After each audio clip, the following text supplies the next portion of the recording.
Hello and welcome back to another review with me, Kevin, from Kevin Grant on Whisky.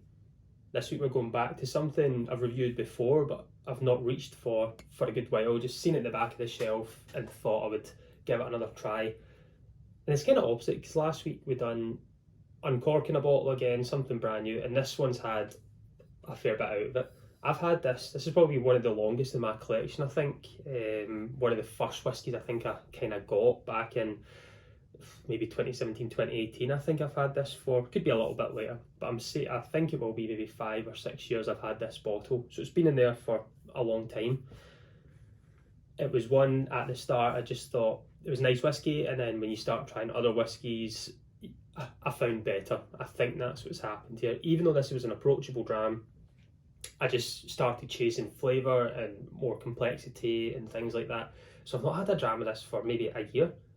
I just seen it and I thought, let's have a look at this. Let's get this back in a glass and go for another review.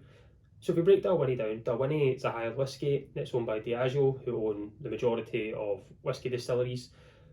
It's just off the A9, so it's one if you're heading up north when you travel to Scotland and you want to go to far up north as you can. It's always there on your left hand side, just off of the A9, easy to get to, and you can't really miss it. The tubicle, the shafts as well, that you'll always see.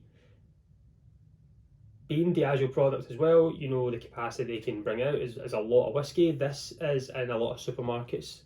The good thing about that is if you look at it, this is 15 years old, 43%. Yes, it does have colouring, but price-wise for a 15-year-old, you're getting it usually less than £40.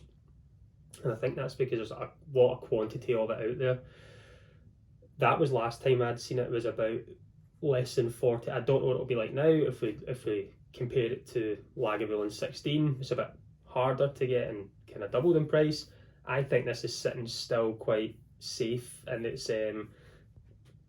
price bracket.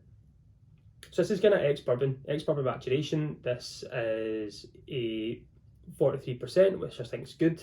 A little bit more than the usual 40% we can see in Diageo products. At times with a little bit more to it, but 15 years old, and this whiskey as well is one of the distilleries. There's not many. I think there's only 15% of whiskey distilleries in Scotland still use worm tubs, and worm tubs are big washbacks looking things outside the distillery. The water runs through to give a kind of meatier, heavier, new make spirit. And Dalwhinnie did change at one point in time to condensers and tubes. I think in the 80s, maybe late 80s, 88, something like that, 86. They changed to condensers. When they started doing that, the tubes and condensers, they found that the spirit that they had previously, the DNA that they had, completely changed, and they didn't like it. So they fast forward to, I think it was 95, they put the worm tubs back in. And this still didn't replicate what they had before, but it was closer. So they, over 10, 15 years prior to maybe 85, you're going to get, if you find whiskey from Dalwhinnie from 1985, it's going to be the old way, in the way that they love the whiskey to be made. You're looking at kind of the dull time, I think 85 to 95 is this new whiskey that they had with the condensers, and then fast forward again after that, everything's back to the worm tub way in making whiskey. I like a good meaty new make spirit, a heavier dram, a really good mouthfeel to it. So I find like sometimes you'll get Mortlach, for instance, has quite heavy style to it. You'll also get Dalwhinnie, which are doing it, but I've never had a cask strength Dalwhinnie, I don't think, to really notice that. So we just need to see how this is going to go. I don't know how it's going to react. As I say, there's about just under half left, a quarter left in this bottle, and I've not had it for maybe a year, maybe since last time I actually reviewed it. But it's an easy dram, if I remember correctly, to drink. Maybe just too easy. Maybe it just misses that little igniting the fire. But price point, 15 years old. Let's see if it still lives up to, if it's something that I would maybe finish and put back on my shelf. So we'll get this on the nose, we'll get it on the palate, we'll break it down a little bit more, and we'll see if it's going to go to the back of the shelf again, or we'll keep it more to the forefront. So on the nose, first of all, it's kind of light lemon. Very, very soft, peat smoke from it, very, very soft. I think that's the traditional way of the Highland whiskies to be made. It's keeping it there. There's that floral heather note, which is always prominent, I find, with Dalwhinnie. It's one of it's part of that DNA that they have. There is that little bit of dirtiness in there. It could be that sulphur from that heavy new make spirit. Softer, slightly brown sugar note as well. I think that's going to be from the bourbon cask. So light lemon, soft sugar, tiny bit of dirt, dirty sulphur. Maybe not sulphur, sorry, but just that meatier is what I mean, a little bit heavier. And that just floral note to it as well. It is nice. The 43%, it doesn't smell like 43%, it doesn't smell like 40%, it just smells... There's no alcohol smell, I get it all from this. But I can take a big whiff and not have to sit back and go back for more. It's light. It's a light. Yeah, that ex-bourbon cask, definitely for sure, I would say, is what I'm getting from it. But just lighter notes, but there's that heaviness that kicks about in the background. And just a wee bit of dirt, wee bit dirty.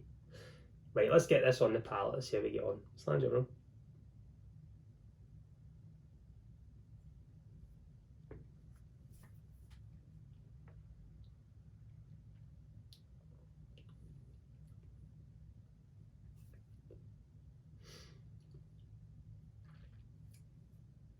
Kind of stays more of the brown sugar note to it, a little bit more honey. The floralness is there. It smells meatier on the nose, but on the palate that kind of disappears. Looking at the legs just now in the glass, they are dripping quite quicker compared to other drams that I've had. And that taste, that flavour, that first instinct, the initial contact with the palate, it just disappears quite quickly. And I think that's the sad thing about it, just that ABV could rise slightly, would keep that there. But I do believe if this rose to 46 or above, the price of Dalwhinnie 15 is definitely going to rise to keep with the market, and it gives them that scope to charge it even more. But I don't think it would go up by £2 or £3. I do think they would maybe put £15-20 on it if they ever remove this. If they ever move this to 46%, which I don't think they will. It's a staple. It's an absolute staple in the range. It's in the Diageo's range as well for one of their best sellers, I would believe. But it's nice. It's probably the best way to say it. It's just nice. It's not overwhelming, it's not underwhelming, it's not sitting back and thinking what a really, really great dram, but it's also not thinking it's a bad dram. It's an easy, simplistic, ex-bourbon cask, older whiskey as well, 15. It's in price point. We're hitting you hit a lot of good points with this for sure. I think it's a good whiskey for someone starting out. Maybe they don't like peat and things like that, but they want to go more traditional, back to what whiskey was back in the day. This £40, say, maximum for 15-year-old whiskey, we're looking at from the Highlands, are a very well-known distillery. Slightly different way in techniques and how they produce their whiskey with this new make. It's nice on the nose, but the palate, you just miss that little kick alcohol. I think that little bit more, just that longevity in the palate, which I really enjoy about whiskies. And I was expecting again from that, having that kind of heavier undertone to it on the nose. Even at 43%, I was still expecting to have that little bit more pull, a little bit more grab to it, but I just didn't.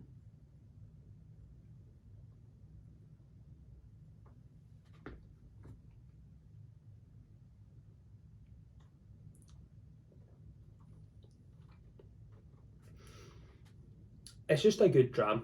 That's all I can say. It's a definite one. If you're struggling to find a dram to drink at night, you can pull this one out and it's not going to offend you in any way. It's not going to be bad. You're not going to, for your first dram of the night, you're not going to struggle with it for the alcohol content, because alcohol content for me is low. 43 and lower is just always easy to go for. But it's probably staying a little bit more floral now there. And that second visit to it with that kind of brown sugar still staying there. I just miss that bite. I'm just missing something to grab me back in, and I suspect that's why when I've had this, I've put it to the back of the shelf. It's just not intentionally. I think I've moved some things around, and I've seen it a couple of times, but I've always looked at it and just left it there because I've never felt I really want to go for a Dalwhinnie 15 just now. But if I was at a pub, if I was out and I've seen it at a good price, you know, I would definitely buy a wee dram of it. I think price point for a bottle, you're going to hit the market. You're going to get a really good aged whiskey on your shelf for a good price. Let's say £40 max. I think is from last memory is what you'll pay. It's in majority of supermarkets here in the UK, especially in Scotland.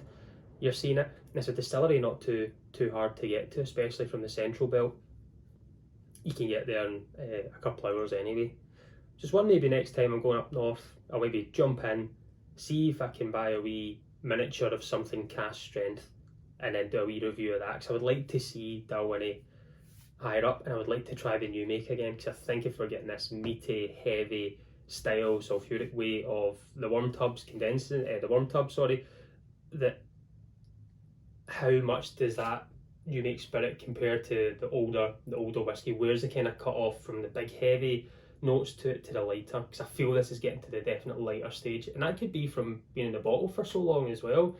I need to re-look at the video that I done maybe a year or so ago and compare how this one's compared to that. So maybe do that after this. I'll pour another wee dram of it, and I'll maybe just sit down and watch myself talking about this whiskey back then. But one I would buy, I think, if someone asked me what should I get someone, go to your supermarket, not too sure about whiskey, this is easy going. This isn't harsh, it's nothing bad.